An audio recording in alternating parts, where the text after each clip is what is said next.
University of Gourbanga বিশ্ববিদ্যালয়ের অধীনে বিভিন্ন কলেজে যে সমস্ত শিক্ষার্থীরা সেকেন্ড সেমিস্টারে পড়াশোনা করছো এবং যাদের মেজর সাবজেক্ট হিসেবে এডুকেশন অর্থাৎ শিক্ষাবিজ্ঞান সাবজেক্টটি রয়েছে, তোমাদের প্রত্যেকের জন্য আজকের এই স্পেশাল ভিডিও।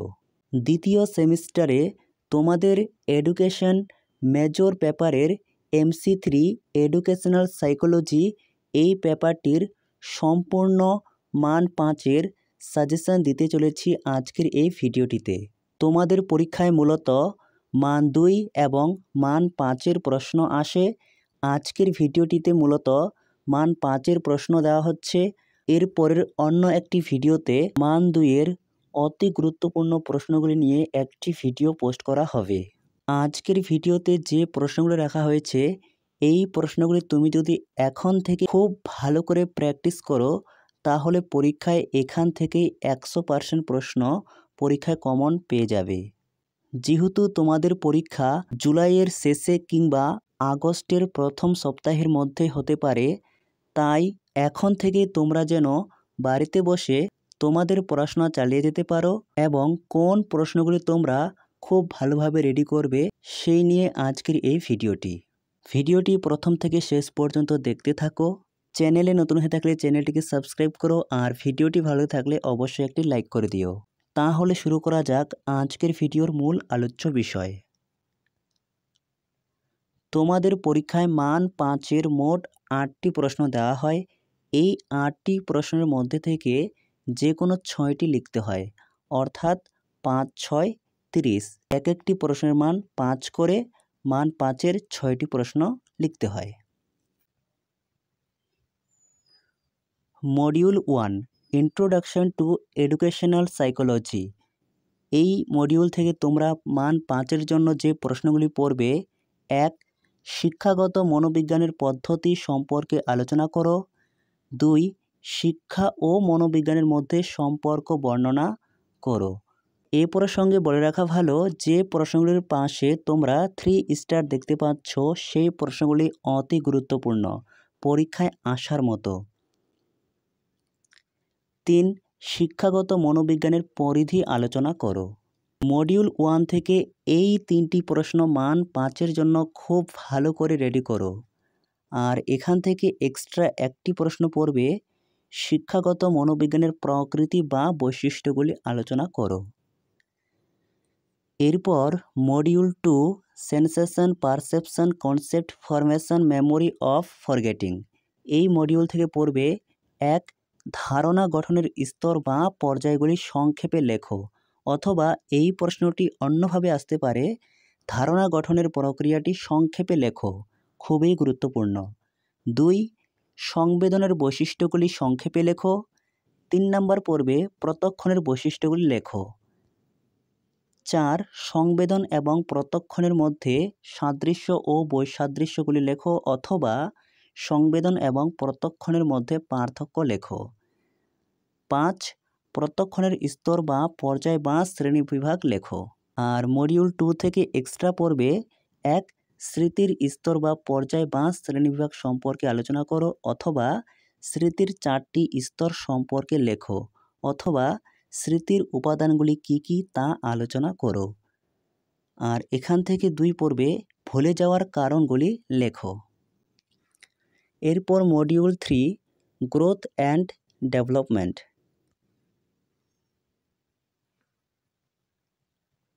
এই ইউনিটটি তোমাদের সবচেয়ে বেশি গুরুত্বপূর্ণ, কারণ এই ইউনিট থেকে পরীক্ষায় বেশি প্রশ্ন দেওয়া হয়, তাই এই ইউনিট থেকে তুলনামূলকভাবে একটু বেশি করে প্রশ্ন রাখা হয়েছে। 1. বৃদ্ধি এবং বিকাশের মধ্যে পার্থক্য লেখো। 2. জ্ঞানীয় বিকাশের প্রাক অপারেশনাল পর্যায়টি ব্যাখ্যা করো, অথবা প্রি অপারেশনাল পর্যায়ে জ্ঞানীয় বিকাশের উপর সংক্ষিপ্ত আলোচনা করো। অর্থাৎ জিন পিয়াজের যে 4টি জ্ঞান তত্ত্বের স্তর রয়েছে তার মধ্যে প্রথম স্তর অর্থাৎ প্রি অপারেশনাল এই পর্যায়টি খুবই গুরুত্বপূর্ণ। 3.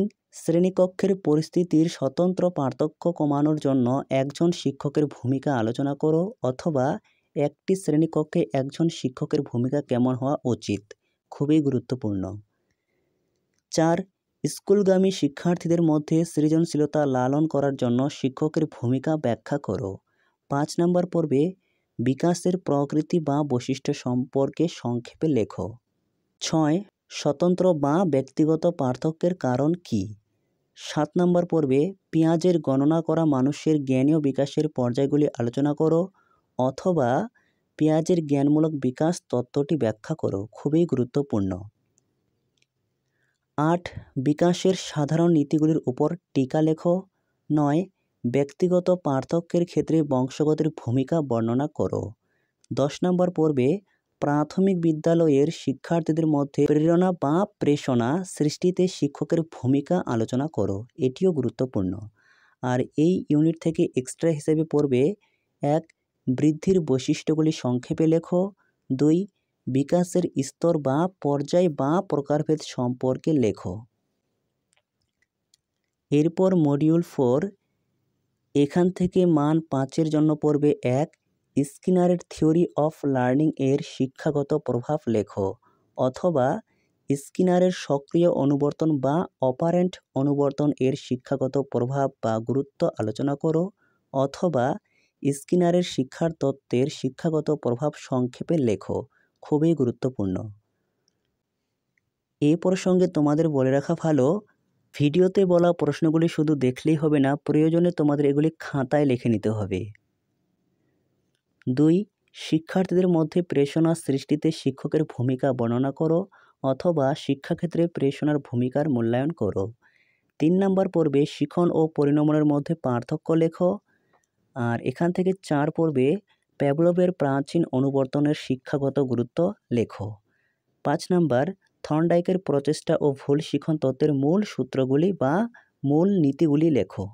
আর এই ইউনিট থেকে এক্সট্রা পড়বে শিখনের বৈশিষ্ট্য, 2 পরিণমনের শিক্ষাগত গুরুত্ব, 3 মনোযোগের শিক্ষাগত ভূমিকার মূল্যায়ন, 4 শিক্ষাক্ষেত্রে আগ্রহের গুরুত্ব।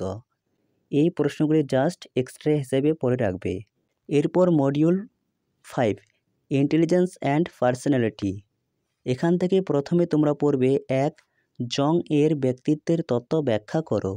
জং হচ্ছে একজন মনোবিজ্ঞানীর নাম, তার ব্যক্তিত্বের যে তত্ত্বটি সেটি লিখতে হবে। 2. বুদ্ধিমত্তার দ্বি ফ্যাক্টর তত্ত্ব ব্যাখ্যা করো অথবা স্পিয়ারম্যানের দ্বি উপাদান তত্ত্বটি ব্যাখ্যা করো। 3 নম্বর পর্বে জং দ্বারা প্রদত্ত ব্যক্তিত্বের প্রকারগুলি কী কী। 4. ব্যক্তিত্ব পরিমাপের প্রজেক্টিভ পরীক্ষা সম্পর্কে লেখো। 5 নম্বর পর্বে বুদ্ধি পরীক্ষার প্রয়োগ সংক্ষেপে ব্যাখ্যা করো। আর এই ইউনিট থেকে এক্সট্রা হিসেবে পড়বে তোমরা থার্স্টনের বহু উপাদান তত্ত্ব ব্যাখ্যা করো অথবা থার্স্টনের দলগত উপাদান তত্ত্বটির শিক্ষাগত গুরুত্ব লেখো। 2. বুদ্ধি কী, বুদ্ধির প্রকৃতি বা বৈশিষ্ট্যগুলি লেখো। এই ছিল আজকের সম্পূর্ণ সাজেশন।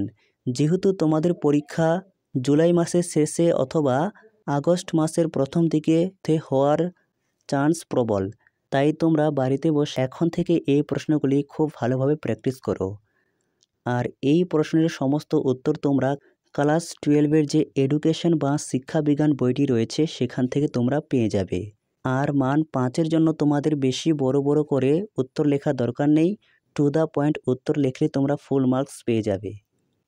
ভিডিওটি ভালো লেগে থাকলে অবশ্যই একটি লাইক করো আর চ্যানেলে নতুন হয়ে থাকলে চ্যানেলটি সাবস্ক্রাইব করে রাখতে একেবারেই ভুলো না, কারণ তোমরা দেখেছো প্রথম সেমিস্টারে তোমাদের সবকটি প্রশ্ন পরীক্ষায় কমন এসেছিল হুবহু।